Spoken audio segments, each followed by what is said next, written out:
I can't hear you. You're muted.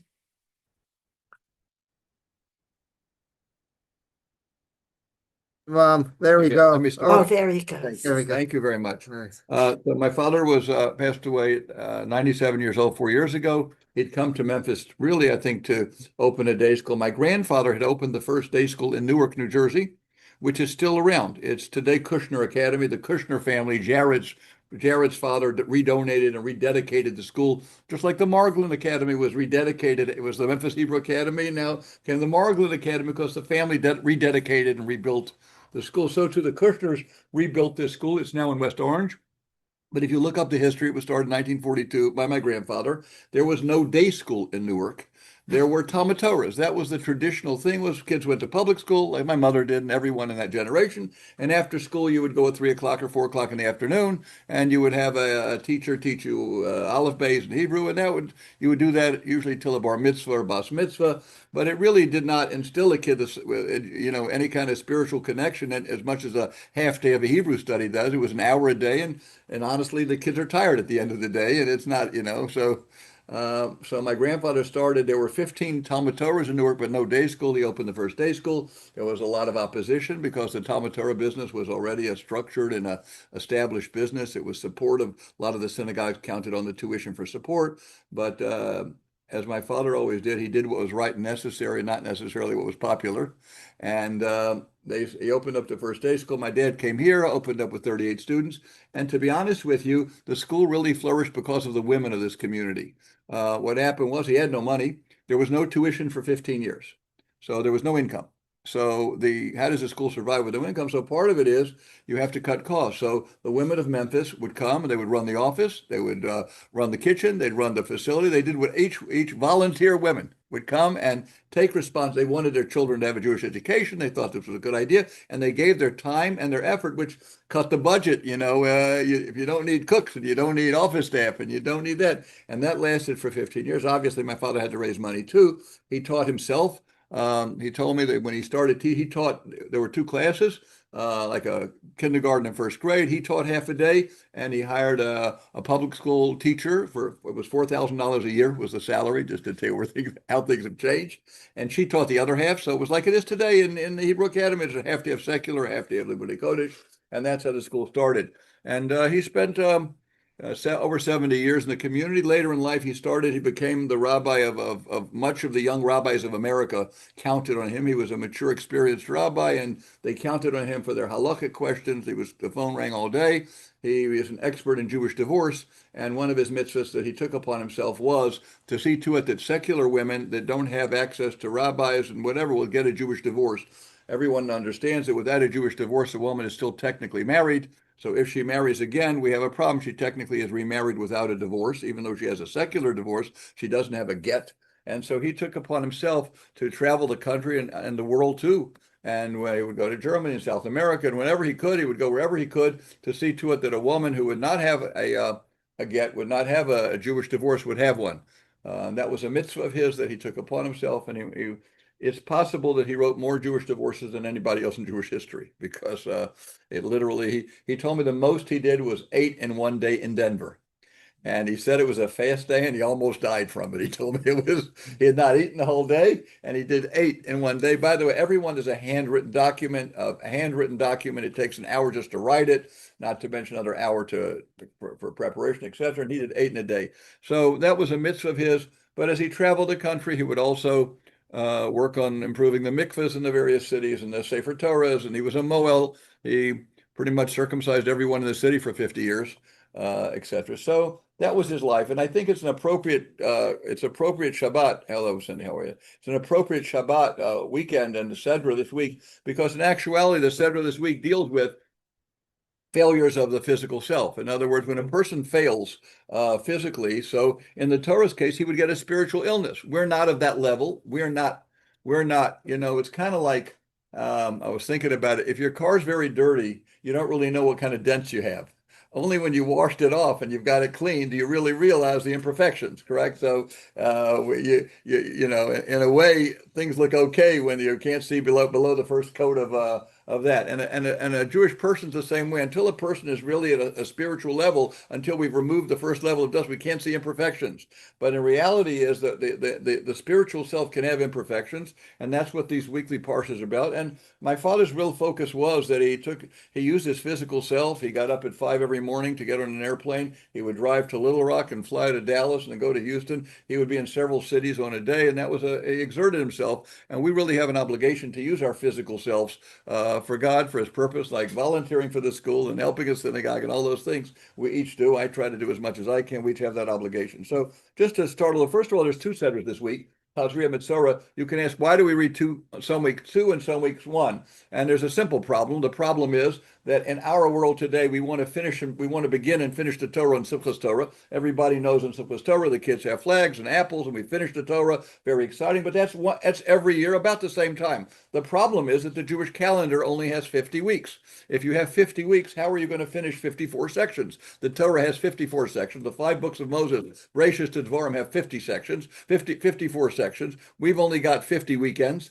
And that's not even true. We don't have 50 because if it's a holiday week, we know that on Shabbat of a holiday, we don't read the regular section. So you lose several Shabbatot, you lose a few based on when Passover fell a week or two ago, on that Shabbat, which was in the middle of, we did not read the weekly section. So you have less than 50 weeks. So you're now dealing with 48. You have 48 physical weeks, 54 sections of the Torah. How are we going to finish the Torah every year within the 12 lunar months? And the solution is that we have to read 2 sedras on certain Shabbatot. We read 2 sedras together, usually shorter ones, generally, or the last ones in the book, whatever. There's a whole set of rules and which ones are doubled up. But we have to double up so that we can, in our limited 50 weeks, finish 54 sections of the Torah. This is one of those weeks where the 2 sedras are together, and they are called Tazria and Metzora, are the 2 sections. Now, let's talk a little about them. So Tazria is the first one. Actually, Tazria means to have a child because it begins with childbirth.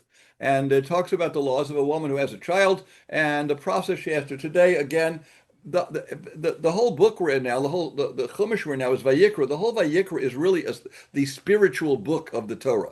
The first 2 books, Bereshis and Shemos, we know Bereshis is our forefathers. Shemos is really the process of Egypt, of the 12 tribes now becoming a nation till we leave Egypt. So if we had to, we'd say, okay, Bereshis is really our forefathers. Shemos is really the book of our exile to Egypt and our redemption. Vayikra is the book of the Torah's given, and now we have a spiritual book, which is really what Vayikra is about. What does that mean? A spiritual book? The laws of kashrut, what we could eat. The laws of spiritual cleanliness, which we don't have today. Except for a woman in her period, we really don't have real laws of uncleanliness today because we don't have a Beit HaMikdash. We don't have a temple. In the temple, this was mandatory. If you go to Eretz Yisrael, you will see outside the Beit HaMikdash there were many mikvaot. You had to go to the mikvah before a male or female could go in. You had to go to the mikvah. Those laws of spiritual purity, which we don't have today, we're not on that level, and we don't keep that, is pretty much non-existent. But in Vayikra, we talk a lot about that, which includes a woman giving birth.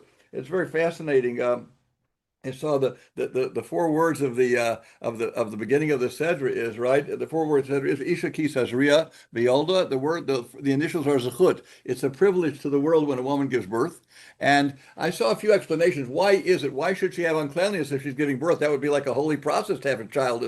Is a big and holy process. And the explanation that many talk about is that generally this happens. Uncleanliness is the obvious case if someone dies. We know that when a person dies, for example, a Kohen cannot go into a cemetery. A Kohen who's obligated to live a life of a spiritual life cannot go into a cemetery, right?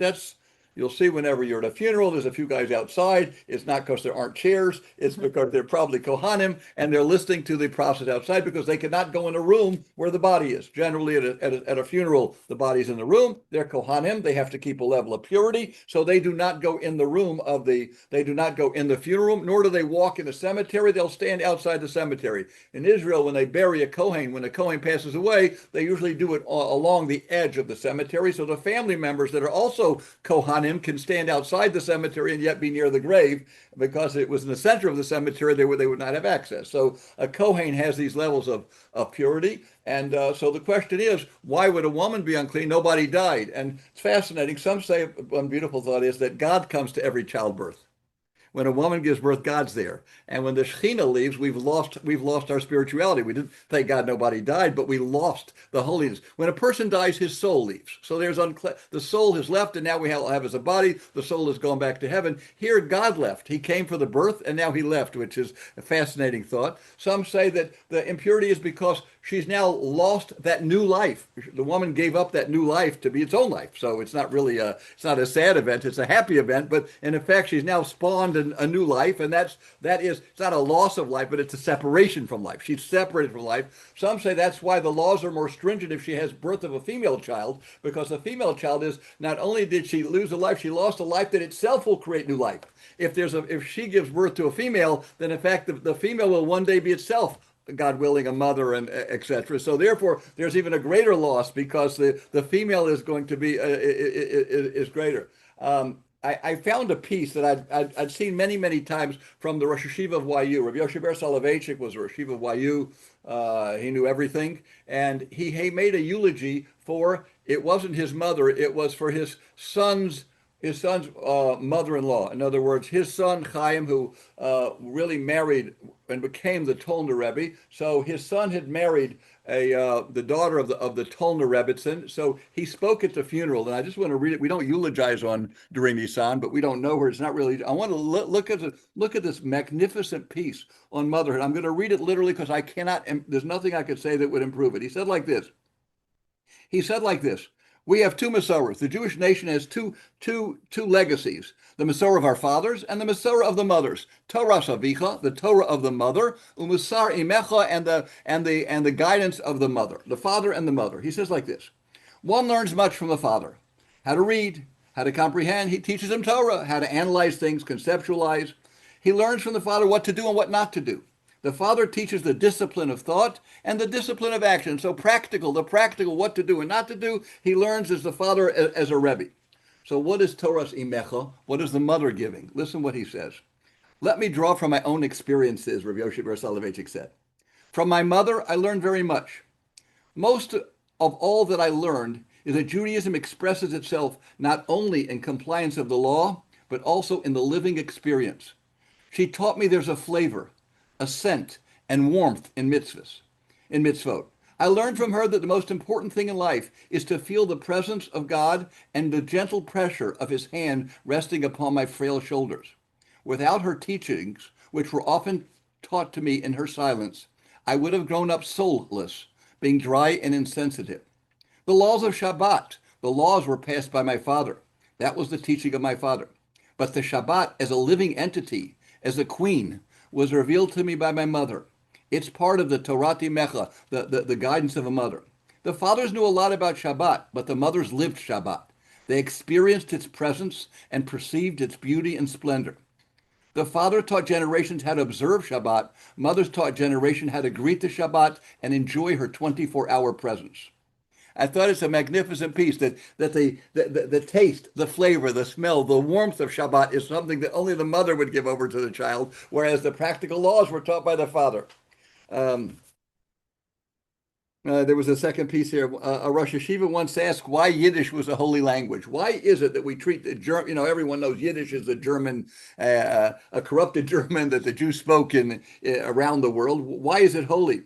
And he said like this, he said, when a grandmother lit her Shabbos candles and she cried and prayed in Yiddish that all of her children and grandchildren should grow up to be honest and sincere and God-fearing Jews and Torah scholars, it was those prayers in Yiddish that made the language holy. I thought it was a nice thought, In any case, so the first mitzvah of the Sedra, the first mitzvah of Tazria, is that the laws of a woman giving birth, and then it's followed by the din of circumcision. We know that a child is circumcised on his eighth day.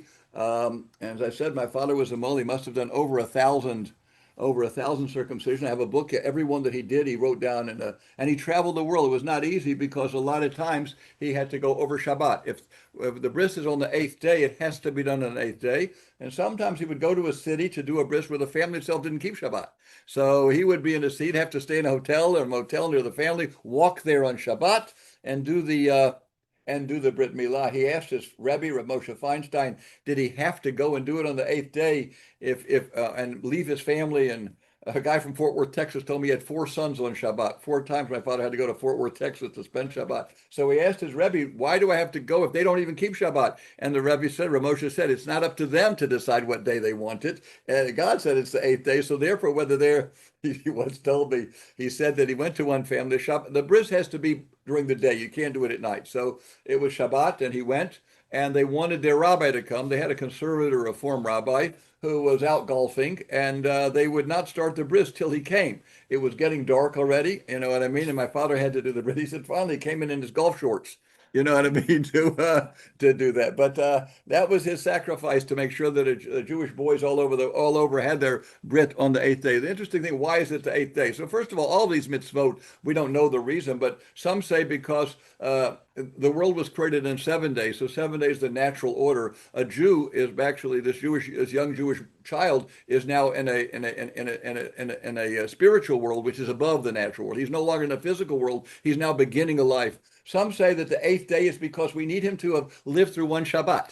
He should have the holiness of one Shabbat. Some know that Friday night we invite guests over and we celebrate the birth of a child, but we want the child to have celebrated a Shabbat, etc. So the bris is that commandment is also in this, and then the rest of the Sedra and in fact, the next Sedra is the two Sedras really now deals with the dins of Tzara, the dins of the world calls it leprosy. We don't really call it leprosy. We don't know what it was because it doesn't exist anymore. The Ramban Nachmanides writes that this illness is not one we can understand. It really happened because there was when a person was perfect. This was an illness that struck the perfect spiritual self. You know, in Judaism, one of the anomalies is that we feel that holiness was greater at Sinai than it is today. In the secular world, it's the opposite. We're more educated. We have we've far surpassed the what would we call it, the uneducated people that lived in the generations before us. So we view that we're more developed, more conscious, more, etc. But in Judaism, we view it the opposite, that the generations that were closer to Sinai were holier. And that we have in fact, in Torah law, you're not allowed to argue with the generations before you. And in the secular law, it's unheard of. If a guy knows mathematics and he's got more computers and more, then of course he can challenge the theory of a previous generation. In Torah, you're not allowed to challenge the previous because we view that their wisdom and their connection to Torah was greater. You can say respectfully, I don't understand why he said this. You could be respectful and say, I can't understand why someone from a previous generation said this. You don't have to accept everything as blind. You could say, I can't understand it, but you don't say he's wrong because we feel that previous generation was greater. So therefore, and as previous generations, there was a greater level of spiritual perfection. There certainly was a dedication of Mesirat Nefesh, and therefore there were illnesses that we don't have an understanding. And this one really affects the body. And the Talmud says, why does this happen? And it lists 7 sins. There was a handout in the middle of the page. It says that it comes for almost all of which are sins between one man and his neighbor. They are sins of society: slander, speaking poorly, bloodshed, hurting someone, false oath, swearing that you don't have, denying you owe something, incest, sleeping improperly with someone you're not allowed to live with. Vulgarity is arrogance or theft, and evil eye. Evil eye means being stingy, not being generous, not being kind, etc. So the Talmud lists a bunch of sins that really cause this. The one that's considered the most notable is the one of Lashon Hara. Lashon Hara is something that I know I fail in, and it's a lifetime of development, and that is not to speak poorly about our neighbors, not to speak poorly of one another, to have a kind and generous eyes when somebody does something wrong. Instead of speaking about it, you accept it and you try to justify why they did this. My Rebbe used to say, everyone knows that the book on this topic is called the Chafetz Chaim. Chafetz Chaim is built on the concept of one who desires life will not speak evil. And the reality is a person who desires life, who wants to live, doesn't spend his life denigrating others, because we denigrate other people thinking that's going to give us life. I'm going to be bigger because that guy's good for nothing. He's dishonest. When I say he's dishonest, I'm saying about myself that I know dishonesty because I'm honest, right? I mean, so we try to get a life. We try to build ourselves by stepping on someone else. That's the common thing. That she doesn't know how to cook.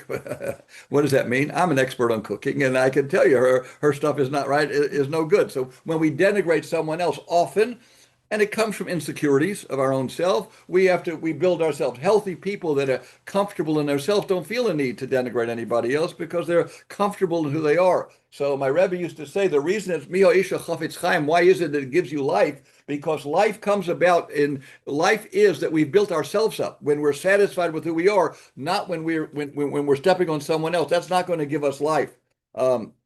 I have a quote here from the Gaon of Vilna, and he writes like this: the Gaon of Vilna was an anomaly. As I told you, in Torah's in our history, we always respect the generation before us as being greater in Torah, and that goes back generation. But there was one anomaly in the 1700s. The Gaon of Vilna was an anomaly, meaning even though he was born in the 1700s, there are those that respect him as the generation that was born 700 and 800 years before him. His Torah, his level of knowledge was such that he was respected as being the authority of generations before him. He was the Gaon of Vilna. And just here's what he wrote. He wrote like this: every moment that a person keeps his mouth closed from speaking slander, he gains hidden light that no angel or creature can fathom. When he on his trip to Israel, he decided to go to Israel. He never got there. He said the most important factor to earn a portion of the world to come is guarding one's tongue from forbidden speech. And this is really a lifetime of work. It really is to not speak lashon hara, not speak poorly about other people, not to lift ourselves up by stepping on the heads of others. And it's at the end here, I add a piece that I'll talk through with you. But in any case, the concept is working on this, and it means the truth of the matter is talking less in general is a great idea, but certainly talking about other people is something. It's not impressive. It's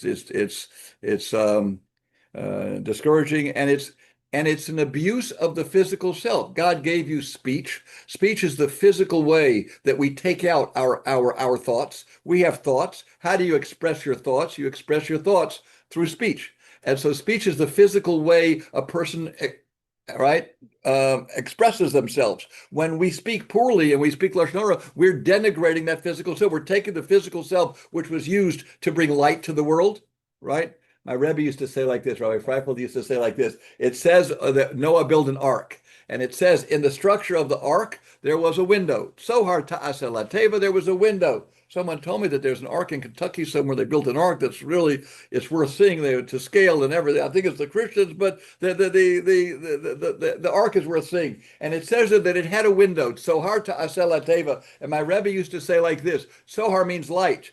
Teva, besides the ark, also means a word. Sohar, your words got to bring light to the world. When you speak, you want that your words should bring light. Are you lifting someone up? Are you saying something positive? Are you saying it's great to see you? This cake is delicious. I love it when you come to my house. Are your words instead of the window of the ark, it was that there should be light to your words. Sohar, there should be light to aseh. You shall make lateva to the words that you speak. So, and lashon hara is really the opposite of that. And the Chafetz Chaim lived till the 30s. He wrote a 300-page Shulchan Aruch. He wrote a code of law. It's an amazing book. He wrote 300 pages on this topic of what you're allowed to say and not allowed to say. Because sometimes we know someone calls you up and they want to marry somebody. They ask you, what do you think about that person? And you know that person's not someone that you would recommend with good reason, right? The good news is I found out that most people that make their minds up to marry people, even when they call you, they're not listening. You understand what I mean? Because I have people call me up and I say, I know the guy, he's a murderer. And they say, well, is there any reason not to marry him? I said, no, there's no reason, except that he's a murderer. He's fine to marry. There's no problem whatsoever. I've noticed when they make their minds up, it's a perfunctory call because they want to say that they, when their mother or brother asked, did you check him out? Oh yeah, I called Rabbi Greenblatt and he said he's okay. You know what I mean? They don't listen because once love kicks in and the passion kicks in, what? Often. What? That happens often, that you'll give a negative recommendation. If I deal with. No, not that you give the recommendation, that if something is checked out and they can't hear. I'll tell you, I deal a lot with divorce. I deal with divorced women a lot. Awesome. And divorced women, when they call, I've been dealing for 17 years. I make a weekend for 500 divorced mothers. So my phone rings from them all day. And I have to be more sensitive, and I'm careful with them. First of all, some of them have children. And when if the second marriage doesn't work, you've brought a new father into the home, and if it doesn't work out for the kids, that's another blow. It's much more delicate because of the fact that you're now bringing a man into a family, and she's also been hurt once. She's also had an event that was unsuccessful, so you need to make it succeed. So I have to be careful, and you have to be honest. But yeah, if someone's calling you up and you for a fact know that, you have to do what you. But they're not hearing. I'll give you an example. But a lady called me up. She said to me, my daughter's getting married. I said, she's 27 years old. She found a guy. I said, did you check him out? She said, no, I'm sure he's fine. She called me up for money. She wanted money for the wedding. I said, did you check? I said, no. I said, can I check him? Do you mind if I check him out? You didn't check him out. She said, no, it's fine. I found his first wife. I called her up. I said, so-and-so is getting married. I'm a rabbi. A nice girl wants to marry him. I'm sure you would want me to do this for you. I just want to find out, what was your experience with him? And I'm smart enough to filter out. If she says, I don't like the way he put the cap on the toothpaste, I'm not going to. I said, well, she said, first of all, she said like this, I'm conservative. I can barely read the Shema, and he can't even read the Shema, which means he didn't have a Jewish education. And she said, his name is not Yaakov Cohen. His name is Rafredo Ralralda Albaras. This is not his name. And he was married more times than he really told you. So these are facts. This is not, I'm giving you examples. This is not something, it's not an opinion question. He either was married an extra few times or he wasn't. He either is Jewish or she said his mother's now marrying a Christian. So either he is Jewish, he's not Jewish. These are things that you have to share with somebody if you want it. I can't call back the family and say, this is wonderful. You know what I mean? There's no issue. But of course I did tell them this. I did tell them, and you know what they did? They just didn't invite me to the wedding. That was the end of the story. They don't invite me to the wedding. That's it. Because as I said, they wanted when they make up their mind, we're getting married. Okay, I got the idea. Okay, good. It's not the only story I could go. It's commonly. Anyhow, but the question though is, what am I allowed to say and not allowed to say is good. For example, you need a Shulchan Aruch for that. A lot of things you got to be careful because they may be subjective. You may say the person's tall, but the person, right? You may say, I just want to know he's tall because you're 5 foot and he's 5'8", but this person is calling you maybe a woman who's 7 feet tall. You understand what I mean? To her, he's not tall. So you really have to be careful about what you say, how it's going to be taken, etc. So there are all kinds of laws, and shidduchim are one example, but in any case, many cases, we have this experience. So the point is we want to be careful that we don't speak Lashon Hara, and that's fine. Now, I want to just read, this was a nice quote from Rabbi Pelkowitz. Rabbi Pelkowitz was, when I was younger, he was my wife's rabbi, and he wrote a beautiful book called Table Talk. And he wrote the following thing. He says that in this concept of a person's having a skin imperfection, he says that the skin is called or. He says the word or with an ayin, if you write it with an aleph, means light. He says so too the word nega is a blemish. But if you rearrange the letters, it becomes oneg. It becomes pleasure. It becomes perfect. He said, so too, the word saras, the word leprosy, which is what we call it, can also be written atzeres, can be written as a holiday, he said. If a person spiritually changes, if a person improves themselves, if they watch their speech, they can take the blemish of the skin and bring light to the world. They can take nega, which is a wound and their infection, and they can make from it oneg. They can make pleasure, they can make beauty, and they can also take what was saras, which was what we call leprosy, and make from it atzeres a day of joy, like Shemini Atzeres, the last day of Pesach. So the Torah is not really here to give us bad things. The Torah is giving us opportunity to really improve our relationship, to make the world a better place. And I spoke to, my wife said to me on Pesach, she said, you should really start sharing things with your children that you think would be relevant. Like I said, so I said, I'll talk to them about disputes. I have a lot of experience in dispute. And what can we learn from avoiding it? And I handed it to some of the ladies. It's on the second page. First of all, how do we really avoid disputes? The first thing is you need to have positive relationship with the person. If you go, my wife had a woman that was difficult for her. And she went out of her way to make that lady her friend. She did everything she could to make that difficult person her friend. And today, it's one of her closest friends. She went out of her way. She brought her cakes. She talked to her. She called her to see, how are you doing? She built a relationship with someone difficult who it would have been, it took nothing normally to get in a fight with because she was always, she built a relationship with her. And it's one of the good ways is to give them a gift or do them a favor, because it's very interesting. We love the people, when we give to somebody, we create love. We love them. And this is a famous rule of Rabbi Dessler. It's a beautiful thought. Parents love children more than children love parents. Why is that? Okay, why do the parents love the child more than the child love the parents? The child is the one that received. The parent didn't receive. They spent a life from the time they got up in the middle of the night. And Rav Dessler says, because we love people we've invested in. I raise a lot of charity money. I raise like $10 million a year. My best friends are the people that give me money. Now, why is that? They should run the other way. If I'm asking them for money and they're giving me money, why would they be my friends? And the answer is because they've invested in me. They've given me something. They shared their valuable money for tzedakah. They've given it. So therefore, they feel a connection to me. So you become close to a person when you've invested in them. If you do something for a person, even a difficult person, and you've started to invest in them, and you've brought them gifts, and you did favors for them, you start to build a relationship. So that's the first start. The second thing is, when you look at a person and you're about to have a dispute because they're doing something that bothers you, first of all, know that people see things very differently. And that is two people, everybody sees things differently. Two men, two women, husbands and wives, etc. And all people have good things. Nobody's all bad. Sometimes when we have a dispute, we start building a case up against the person that nothing that person does is good. In fact, very common in a feud, when there's a dispute, you can do nothing good. Everything you do will be read negatively. You know what I mean? He brought over a cake because he wanted to be able to tell people he brought me a cake or whatever it is. So we have to realize that people do all have good things. And also know that all humans have an insatiable desire for two things, for honor and money.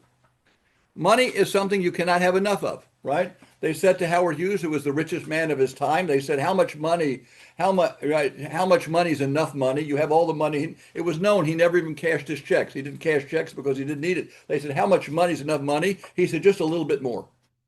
Okay, so just a little bit more, and anybody that's in life that's had the opportunity to watch their income improve has figured out that as their income grows, they just need a little bit more than whatever they have. For some reason, they were able to get along with $30,000, and they needed a little bit more, and now they've got 100. And then when I was made 200, we always need just a little bit more. So money's insatiable, and kavod is that way. You cannot give a person enough honor. There's no end to that, and because of that, when a person's honor has been offended, or when he feels his money's being challenged, that's going to cause a fuse. The next thing to say is, you say, I'm in a feud, but I never started this. I didn't start this. Well, the fact is you did start it, because you can't have one person having an argument without you. So if you're the other side, you may not have started it, but your partner is starting it, because it takes two people to have a feud. All right.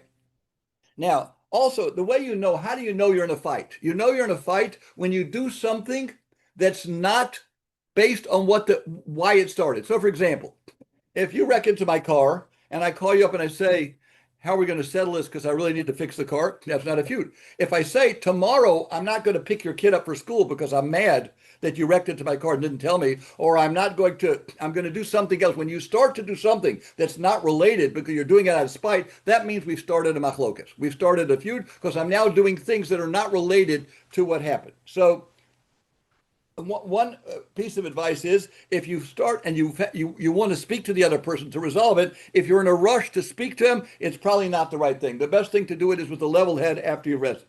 So what can you tell yourself when you're in a feud? What are things to tell a person? First of all, I want to go talk to this person now. Is now the right time, or should I wait till later? Right? I want to say what he did to me was wrong. Would I want someone, whatever I'm going to say or do to him, would I want that to me? If I start this feud, am I going to regret it in the future? I remember the last words. I went to see my Rabbi, Rabbi Freifeld, on a Thursday. He died on a Shabbat. 3 days before he died, I asked him a question. And he said to me, Dovid, I'm too ill to answer. But I can tell you this. This is 40 years ago, 30 years ago. He said, I'm not well enough to answer. He was already really not well. They had a bed for him in the living room. He couldn't even go upstairs. And he said, but I can tell you, want to be careful not to do something you regret later. And in these, whenever you speak and you're in a stressful time, you want to make sure not to break the relationship. Don't say something that you cannot unwind. In other words, right? If you there's everyone knows there's a sentence you can say that will break the relationship. You can, right? And you don't want to say that. I'm never going to talk to you again. You've never done anything good. You're just a you're a difficult person. Now you've made it. How do you come back from that? In other words, and we all have long-term memories is what we've been offended. So you want to be careful that there's a book called Crucial Conversations. It's a phenomenal book. It's been out for many, many years. And this is probably, I think, the most important part of that book is the idea of whenever you respond in a crucial conversation, don't say something that can, in fact, break the relationship. You can ask yourself, what would Hashem want me to do now? This person did this to me. What would God want me to do? Okay, that's a fair question to ask yourself. Or is there someone wise that I can talk this over with before I go? In my mind, I want to kill the guy, but maybe I should go talk to someone who's wise, who's experienced, and get their opinion on this. And finally, as I said, will I destroy the relationship? There's a lot to think about when you do. And, Chazal say, the rabbis say that the first temple was destroyed for 3 capital sins, right? And the second temple was destroyed because of disputes between people. And the second temple was never rebuilt. The first temple was rebuilt after 70 years. The second one has never been rebuilt. So the first one was destroyed because of bloodshed, idolatry, adulterous relationship, and that was rebuilt. But this thing of dispute among people we haven't cured that in 2,500 years. How do you settle a dispute? So first of all, if you have you have to remember that lawyers or Jewish lawyers are called Tohanim. They get paid for not settling. They don't get paid for settling. If the case goes on, they make more money. I'm not saying they don't want to settle, but they're not going to be generous in the settlement. They're not going to want to concede because then the case will be over commonly.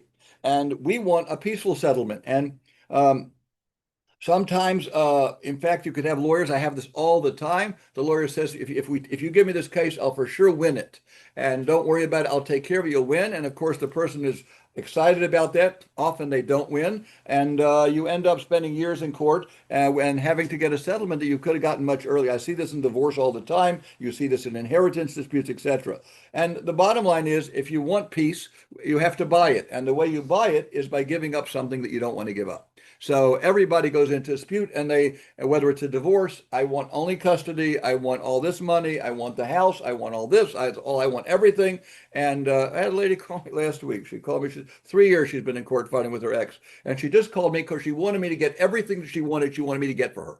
And I said, you've been spent 3 years. You've spent a few $100,000 on lawyers. You haven't gotten everything that you want. I won't be able to either. This will just go on. If you're ready to settle and you're ready to concede things and make it work, I can help you get a settlement and we can move on with life and use the beautiful life that God gave you and do great things with it. Or we can spend, God forbid, more time doing this, but I can't get you everything you want.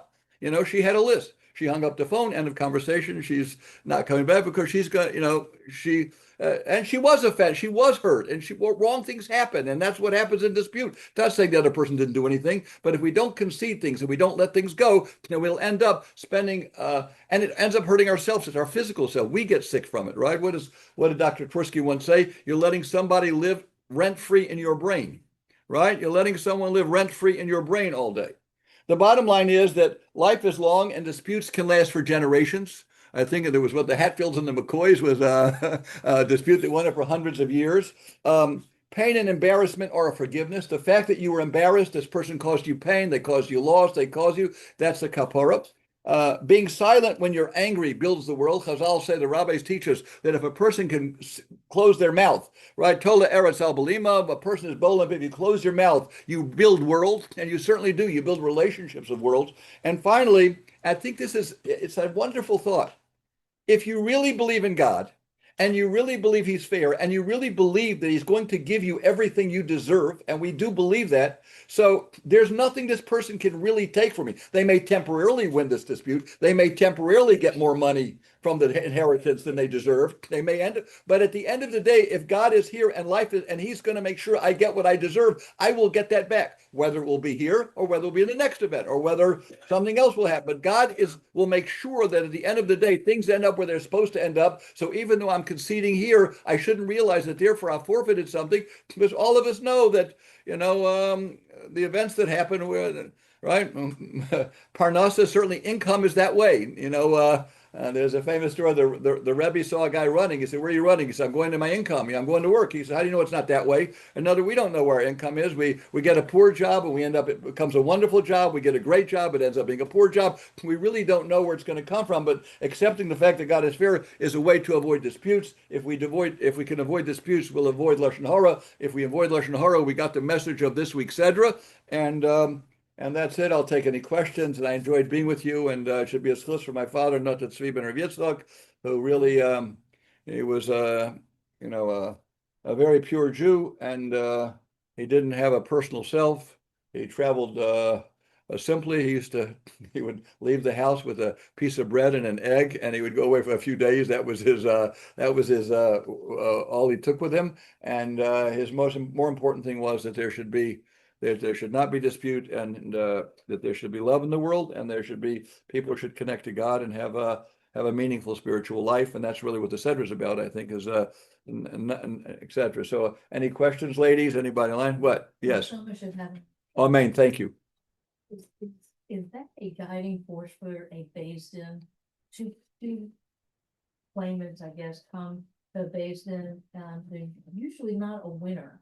It's usually some kind of a settled. Yeah. So I mean, is that why? a Beis Din will ask you. First of all, the system of Beis Din is not perfect yet. It needs to be more perfected, and it's hard. You have to be careful to find a Beis Din that's itself reliable. But what they'll often do is ask both sides to sign a document giving them the authority to make a pshara, to make a settlement. Two people come in, and each side says, I'm only here to win. So generally, the Beis Din will say, we're not taking the case because we cannot. But if you're willing to sign a document that you will rely on us to make a settlement, and you'll accept that. If you're not going to accept it, then we're not going to waste our time. We're going to spend all our time here. We'll come with a settlement. You're going to say, I didn't win. So the Beis Din will make a pshara, it's called. They'll ask you to sign a document, and which says that I'm willing to accept a pshara. I'd like Beis Din to do it. I'd like it to be fair. I'd like somebody to hear both sides. I'm not willing to do it like this, but I'm willing, and they will. Again, that I can't say. I'm sure they do. But that's really, they don't see their role. They really want to create peace in the world. God rests in the Beis Din. Elohim is in Beis Din, and we want to do what God would want, and God wants there should be peace among Jews. He doesn't want there should be. The Beis Din is there to facilitate a settlement. They would like, yes, 100%. They want to end the feud, and to end the feud means to create some kind of settlement. And the only way we're going to end it is if we have some satisfactory agreement. They will try to do that. Now, of course, each side some Beis Dins let you bring in a Jewish lawyer, which is called a to'ain. A to'ain is nothing more than a Jewish lawyer, except instead of going to Harvard, he's learned the Jewish law, so he knows how to present the case from a Beis Din's perspective. He can present it from the Torah. So some Batei Dinim, some courts will let you bring in a to'ain, a Jewish judge. Some do not let you bring in a judge, and they say each person has to speak for themselves. But generally, they will ask you to sign a pshara, to agree to a settlement document so that we can move on. It's not so easy. What can I tell you? Sides are hurt, and there's so much stuff that goes around a feud. It's gone on for a few years, go on. Yes. I think that my youngest was your father's one of his last prison. It could be. Okay. All right. All right. Being silent when you're angry builds the world. Can you think of examples, either personally or people you advise, that you see the bracha in that? I see an example of people I've advised. You don't have to give. I had a case like this. I had a case 3 weeks ago. I found a woman that's a magnificent negotiator. She's a mediator. She's magnificent. What does that mean? That when she mediates, both sides leave happy. She has an ability to build a relationship. She must have worked for the Mossad. She originally came from Israel. I'm convinced she worked for the Mossad, although she won't admit it. She came from Israel. She was a Sephardi from Israel, but she's an American businesswoman. She she was in the nursing home business. She mediates disputes between nursing home owners. These are businessmen with big, each one owns 50 to 100 homes. These are not disputes over $5. These are big disputes, and she mediates them. And I've gotten her involved. She's already done 3 divorces that I've been involved in, and the case started, and this was 4 weeks ago. And the husband wanted to give nothing, $150,000. After 1 week, she settled it. The woman got $500,000, which is a lot more than 150. She had the money in the bank, and it was settled. I mean, listen, there's no happy divorce settlements because at the end of the day, 2 people's dreams got shattered. It's like that being silent in general. It doesn't have to be a divorce. Yeah, well, these people have now gone on with blessed lives. Let's understand, if you don't have this, you are going to destroy your life. The man has spent 12 years bad-mouthing her. He spent 12 years in a war.